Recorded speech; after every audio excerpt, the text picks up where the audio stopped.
Oi pessoal, tudo bem com vocês?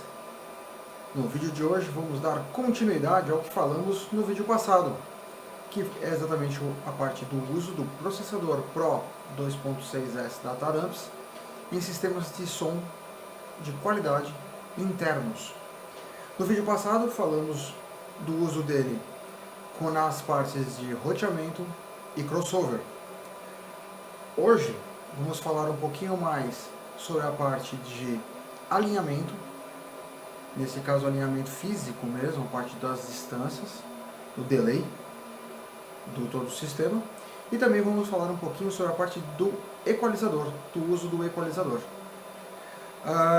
Para recobrar um pouquinho mais aí, para recobrar um pouco a memória do que nós falamos no vídeo passado, vamos ver umas imagens no computador aqui, e depois vamos mudar também o take novamente para voltar aqui para o processador e vamos falar do restante, exatamente da parte do delay, que é o alinhamento, e do equalizador, do uso do equalizador paramétrico, ok? Vamos aqui passar um pouquinho para recordar o que a gente viu no vídeo passado, agora com umas imagens um pouco diferentes. Até daqui a pouquinho, vamos aqui agora para o computador. E aí pessoal, vamos agora recobrar um pouquinho o que a gente falou no último vídeo. No último vídeo falamos aí sobre o uso do processador em sistemas de qualidade sonora, onde nós temos aí um dos primeiros recursos que nós temos para o uso dele, o roteamento. Nesse caso aqui, vamos fazer um exemplo típico aqui. Estamos utilizando então o processador, o Pro 2.6S, um amplificador de 4 canais e um amplificador mono para o subwoofer. Nesse caso aqui vamos utilizar o Alt 1 e o Alt 2 para fazer o esquerdo e direito frontais, o Alt 3 e o Alt 4 fazendo o alto-falante esquerdo e direito traseiros, e também o Alt 5 e 6 para fazer exatamente a saída do subwoofer. Notem que aqui ó, a sugestão de uso está exatamente da mesma forma que nós fizemos lá no exemplo. Alt 1 como A, Alt 2 como B, quer dizer, esquerdo, direito, aqui no 3 e no 4, e no 5 e no 6 mantemos exatamente a configuração de mono mesmo o amplificador já sendo mono, quer dizer, ele já fazendo essa soma, nós já fazemos essa soma lá no processador, auxiliando aí o sistema, ok? Também vimos a parte de crossover.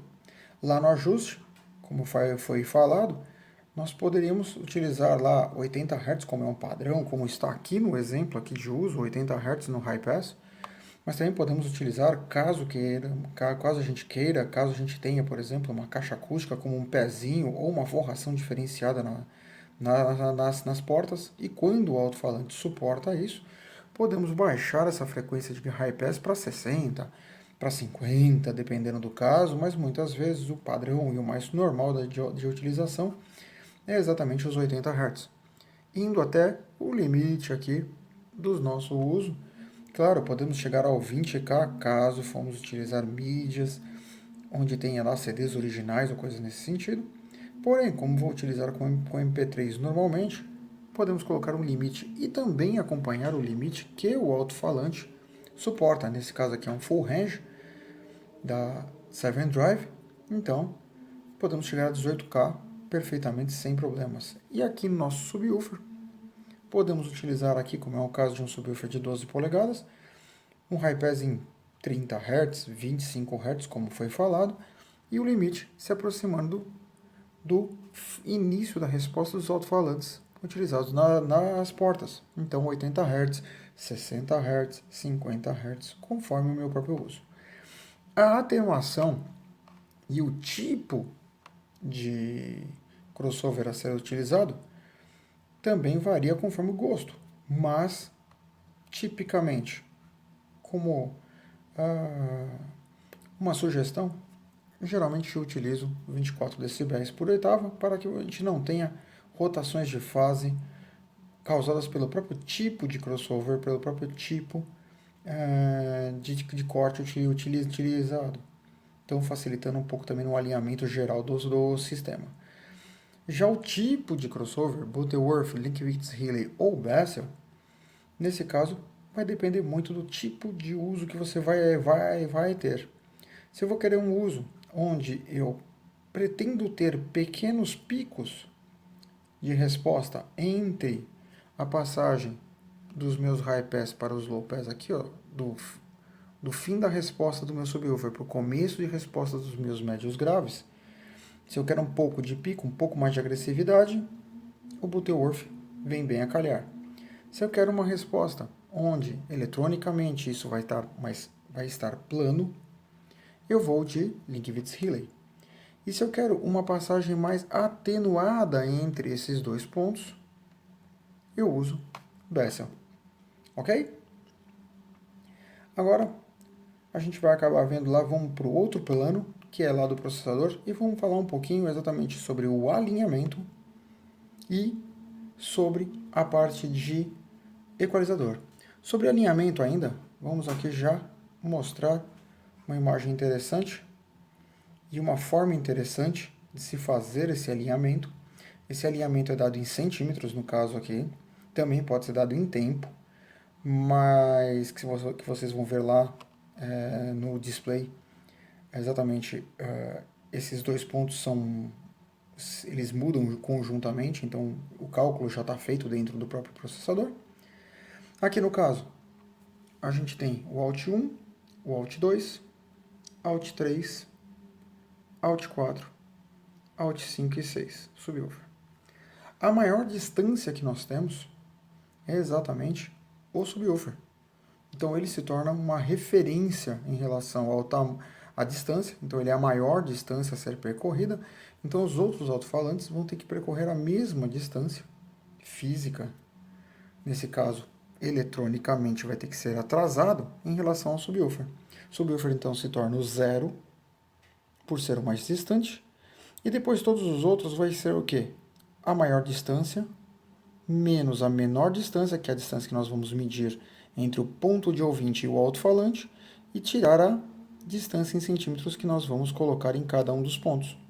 Assim, corrigindo o tempo, fazendo com que todos os alto-falantes estejam eletronicamente à mesma distância. Ok?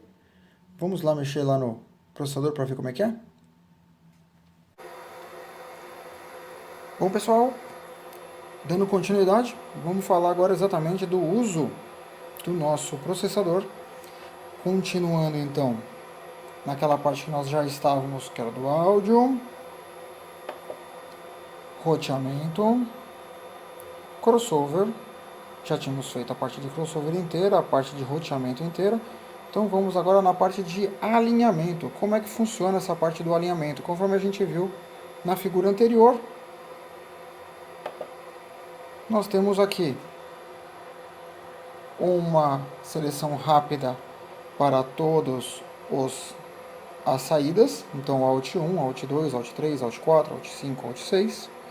No caso lá do nosso sistema de som automotivo interno de qualidade, nós temos frente esquerda, frente direita, traseiro esquerdo, traseiro direita e subwoofer.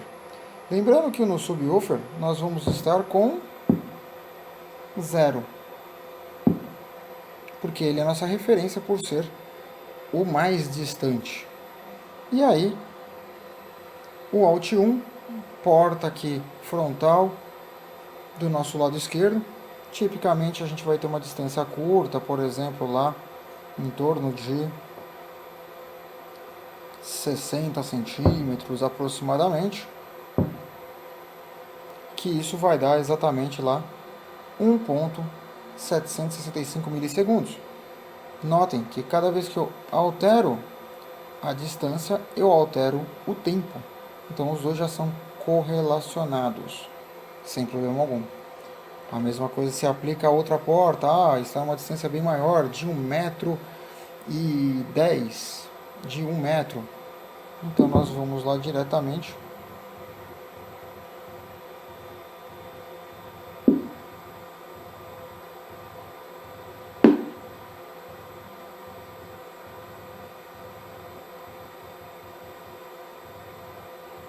Até lá, o meu 1,10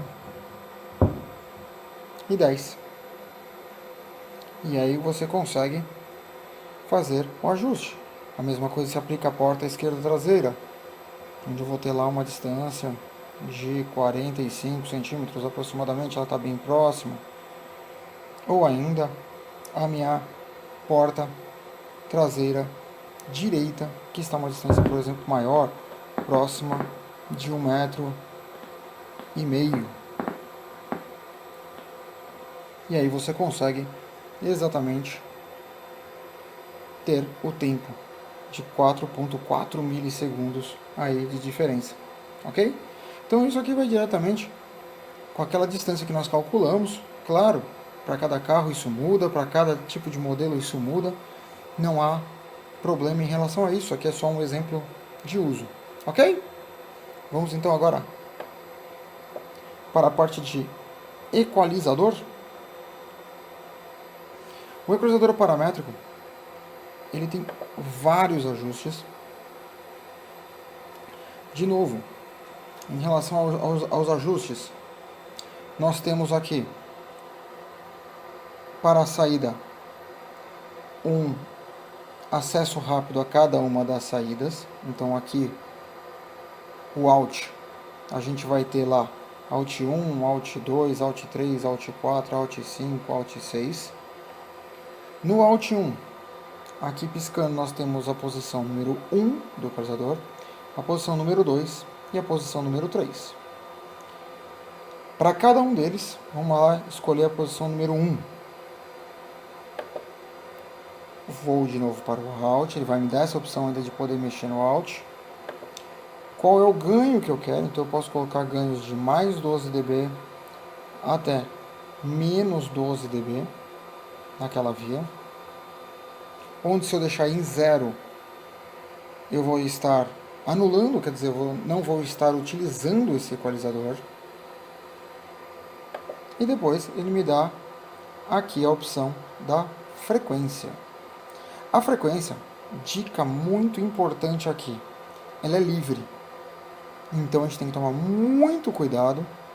Eu vou ter aqui a disponibilidade aqui da frequência, não importa qual for o EQ que eu for utilizar, não importa qual for a saída que eu for utilizar, aqui a frequência fica aberta. Ela vai dos 20 Hz aos 20 kHz, livres. Então neste caso, muito importante, se eu estou utilizando na saída 1, Alt 1, onde eu cortei de 60 a 18, então o meu equalizador, ou os meus equalizadores do EQ1 até o EQ3, devem estar dentro da faixa ao qual eu programei lá no meu crossover, ok? Então, recobrando, lá no nosso começo, lá no vídeo passado, no Alt 1, nós escolhemos a frequência entre 60 Hz e 18K, para a gente sair utilizando aí um full range. Nesse caso aqui, as frequências que eu vou utilizar no meu equalizador vão ter que estar entre os meus 60 Hz e os meus 18K. Ok? Aqui é o fator Q. O fator Q, nós podemos ter um fator Q muito amplo, quer dizer que vai interferir em várias frequências em torno dos meus 200 Hz aqui que eu estou colocando, que é o 0,4. Porém, se eu colocar ele, por exemplo, em 7, eu vou estar com um fator de Q muito alto, fazendo com que ele seja um pico, que ele praticamente só vai mexer na frequência de 200 Hz, muito pouco numa frequência de 190, muito pouco numa frequência de 210.